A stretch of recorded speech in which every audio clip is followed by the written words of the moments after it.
کیا ایک رسمی روزے اور حقیقی روزے میں کوئی فرق ہوتا ہے؟ اگر ہے تو بنیادی فرق کیا ہے؟ ہمیں سمجھنا چاہیے اس چیز کو. دیکھیں رمضان کا مبارک مہینہ تو اس حوالے سے ہے تاکہ ہم تھوڑی سی بھوک اور پیاس برداشت کر کے ہمارے اندر بھی وہ احساس پیدا ہو جائے کہ جن لوگوں کے پاس کھانے کو نہیں ہے، جن کو کے پاس پینے کو نہیں ہے، جو ضرورت مند ہیں، ہمیں ان کی ضرورت کا ذرا احساس ہو جائے. جی.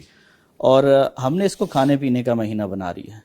ہم تھوڑی دیر رکتے ہیں کھانے پینے سے، اور اس رکنے سے پہلے بھی وافر مقدار میں کھاتے ہیں، اور اس رکنے کے بعد بھی اتنا کھاتے ہیں کہ پھر ہم رات بھر عبادت کے قابل نہیں رہتے.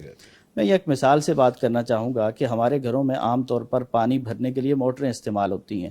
اگر ہم 10 منٹ کے لیے موٹر چلائیں نا اور پانی نہ آ رہا ہو، ہمیں پتہ چلے کہ موٹر تو چل رہی ہے لیکن پانی نہیں آ رہا، تو بھاگے بھاگے جاتے ہیں، بند کرتے ہیں، فکر مند ہوتے ہیں اور فوری اس کا کوئی حل تلاش کرنے کی کوشش کرتے ہیں کہ آخر مسئلہ کہاں ہے، کیا موٹر میں کوئی مسئلہ ہو گیا یا پانی ختم ہو گیا. لیکن ہم ایک مہینہ محنت کرتے ہیں، ایک مہینہ صبح سے شام تک بھوکے پیاسے بھی رہتے ہیں، رات کو قیام بھی کرتے ہیں، سحری افطاری بھی کرتے ہیں، لیکن اس کے باوجود ہم آؤٹ پٹ نہیں دیکھتے. روزے کا جو اصل مقصد ہے وہ کیا ہے؟ لعلکم تتقون، تاکہ تم متقی بنو. ایک ایک روزہ رکھنے کے ساتھ ہمیں ذرا اپنے تقوی کا میجرمنٹ کرنا چاہیے کہ ہمارے اندر تقوی کا اضافہ ہو رہا ہے. اگر ہو رہا ہے تو یہ رسمی روزہ نہیں ہے، یہ مجھے تبدیل کرنے والا روزہ ہے. لیکن اگر کوئی فرق نہیں پڑ رہا، بھوک اور پیاس تو برداشت کر رہا ہوں لیکن میرے تقوی میں کوئی اضافہ نہیں ہو رہا، تو اس کا مطلب ہے کہ یہ صرف رسمی روزہ ہے، رسمی سحری اور افطاری ہے. اور سحری اور افطاری جہاں تک بابرکت کھانے ہیں نا، اللہ کے رسول صلی اللہ علیہ وسلم نے سحری کے کھانے کے حوالے سے فرمایا تسحروا فإن فی السحور برکہ.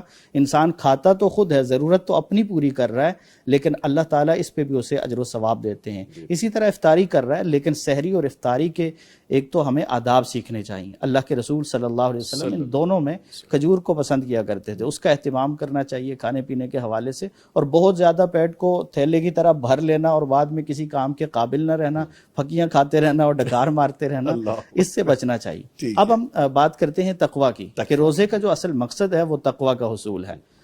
اب ایک ایک روزے کے ساتھ ہم اپنے تقوی کا لیول چیک کریں. تقوی کس چیز کا نام ہے؟ کہ تقوی 4 چیزوں کا نام ہے. القناعۃ بالقلیل، بلکہ الخوف من الجلیل، اللہ رب العالمین کا خوف. روزہ رکھنے کے ساتھ کیا ہمارے دل میں اللہ کا خوف پیدا ہو رہا ہے؟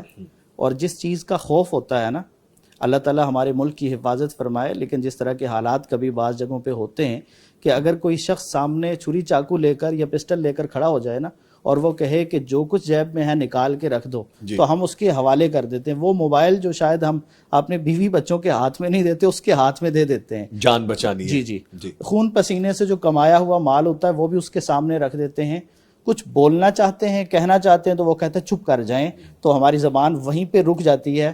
کیونکہ ہمیں اس سے ڈر لگتا ہے. تو اللہ تعالیٰ سے اگر ہمیں ڈر لگ جائے، اللہ کا خوف اس روزے کی وجہ سے پیدا ہو جائے، تو کیا خیال ہے پھر ہم اللہ کی حرام کردہ چیزوں کے قریب آئیں گے؟ بالکل. پھر اللہ رب العالمین ہمیں بلائیں فرض کاموں کے لیے اور ہم پھر بھی پیچھے رہیں، کیا ایسا ممکن ہے؟ نہیں. تو روزے کے ساتھ ہم دیکھیں کہ ہم حرام سے کتنا بچنے لگے ہیں، اور جو اللہ کی طرف سے لازم کام ہے ان کا کتنا اہتمام کرنے لگے ہیں. اگر اضافہ ہو رہا ہے تو الحمدللہ روزہ رسمی نہیں ہے، فائدہ دے رہا ہے. دوسری چیز والعمل بالتنزیل، قرآن پر عمل. قرآن سے دور تھے، غافل تھے، الماری میں اونچی جگہ پہ رکھا ہوا تھا، لیکن اب قرآن کو اتارا ہے اور اس نیت اور ارادے سے اتارا ہے کہ آج کے بعد دوبارہ یہ وہاں نہیں جائے گا، اب میرے سینے میں جائے گا، میری زندگی کو بدلے گا، میں اس کی تعلیمات کے مطابق عمل کروں گا.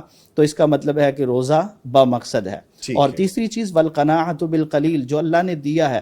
جگہ جگہ شکوے شکایتیں نہیں کہ میرے تو حالات ہی ایسے ہیں، ضرورتیں پوری نہیں ہو رہی، ہم کھا کھا کے اللہ کی نعمتیں زندگی گزار رہے ہوتے ہیں، لیکن پھر بھی اللہ کے شکوے کہ ہمارے پاس تو ہے ہی کچھ نہیں ہے، اور ہمارے ساتھ تو یہ معاملہ ہے، ضرورتیں پوری نہیں ہو رہی، فلاں ہے. نہیں، یہ ناشکری کے کلمات نہیں.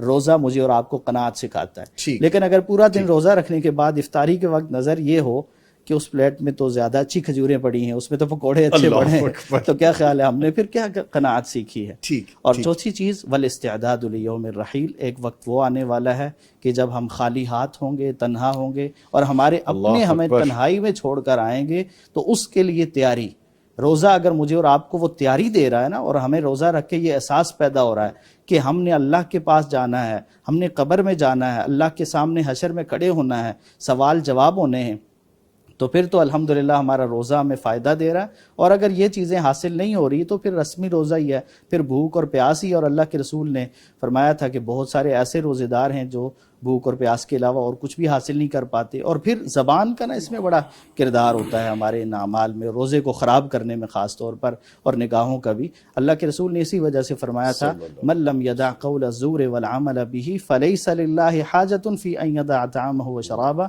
کہ جو آدمی جھوٹ بولنا نہیں چھوڑتا، زبان کے غلط استعمال کو نہیں چھوڑتا اور غلط کاموں کے کرنے کو نہیں چھوڑتا، تو اللہ تعالیٰ کو اس کے بھوکا اور پیاسا رہنے کی کوئی ضرورت نہیں.